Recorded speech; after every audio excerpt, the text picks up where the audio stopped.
What is happening, guys? Martin is back again. Let's get into it. So this is just more about the realities of when you wear a generic sort of run-of-the-mill mass appealing type of fragrance. It's never happened to me before in my life, I must say, but this happened to me yesterday.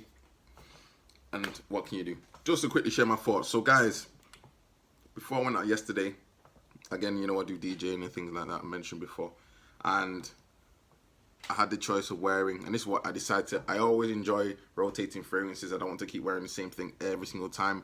People talking about having a signature scent, I understand that everybody's different, but for me, guys, when you have so many, depending on the circumstances, depending on you feel, sometimes I just want to try things out and see how it goes. Now, because I'm in an environment where it's hot, it's sweaty, it's a nightclub, people are dancing, doing everything else like that, you got to be cautious.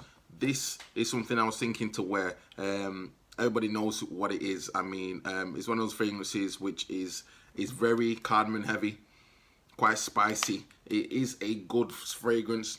I'd say probably more for the winter. Louis Delhomme is one of those fragrances, obviously everybody knows who thinks it's a classic. I don't need to get into that. But for me, guys, it's not a fragrance which is necessarily top of my list, but I do like to wear it probably as a bedtime fragrance before I go to bed. I like it. It's got some lavender in there. It's quite nice with the cardamom. Very nice fragrance. It's not top of my list, but you can see how much juice I have in this one, and this is 100ml. And it's not particularly that expensive. Not particularly that expensive. More of a classic sort of a fragrance. But for what it is, guys, I decided between I'm either going to wear Louis Delhomme or Paco Rabanne Invictus. No, it's not Invictus. It's actually 1 million. That shows how often I even use this one. Paco Rabanne 1 million or Louis Delhomme. And I decided, guys, I was going to wear Paco Rabanne 1 million. And the reason why I decided to wear this one is because, again, I don't know if you can see how much juice I have in there. This is 100ml. I think this one cost me around about, guys, about £50, £60, something like that. This one probably slightly more expensive, probably around about £60. I bought this probably when I was traveling. Got this a bit cheaper at the airport, duty free, so it cost me probably about £50.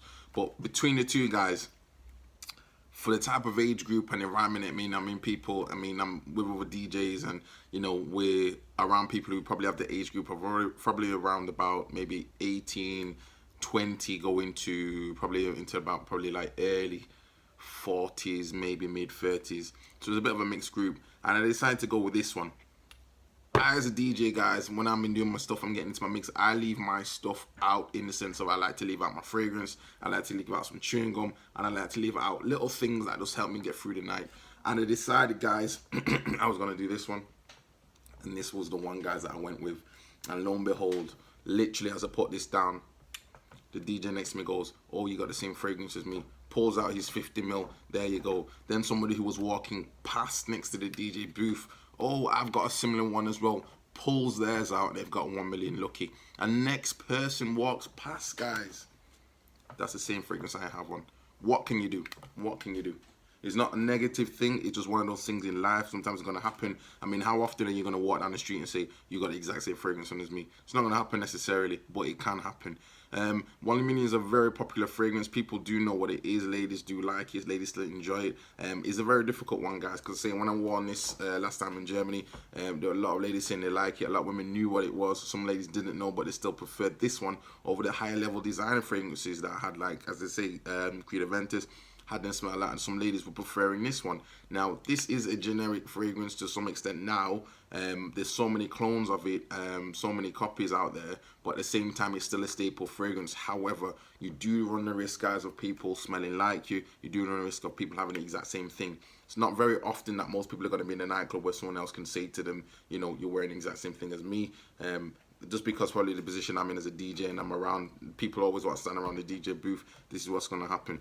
But the reality is, guys, I think I wouldn't necessarily say I'm going to go out and say I'm not going to purchase it again, or I'm going to make sure I always stick with a particular fragrance. Sometimes that's how it goes, but that is the risk. I don't think that justifies, however, spending £200-300 necessarily just specifically to avoid people smelling like you. It's not just about the fragrance, it's more about how you come off. And two people could wear the same exact fragrance, but due to skin chemistry and the pH balance in your skin, is a very different smell that can come off and that can project. So don't worry too much about that. These things happen. This is still a good fragrance. I mean, I'm probably going to purchase another one probably when it's on sale.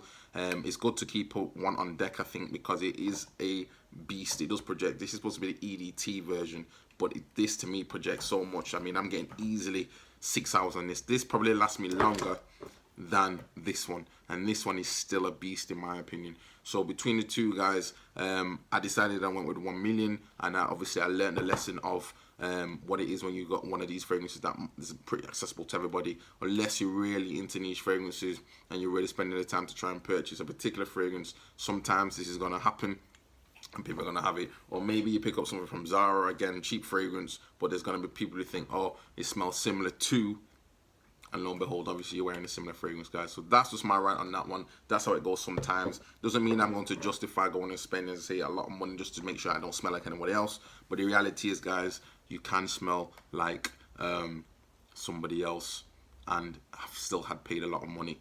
Equally, you can smell like somebody else and not have paid a lot of money either. That's just how it goes. What can you do? But that's how it goes, guys. Again, I want to thank you everybody for the comments, likes, and subscriptions. That's just a little story from my fragrance journey, which happened actually only yesterday. Whoops, happened only yesterday. So yeah, guys, I'll see you soon. Martinez, ciao, peace.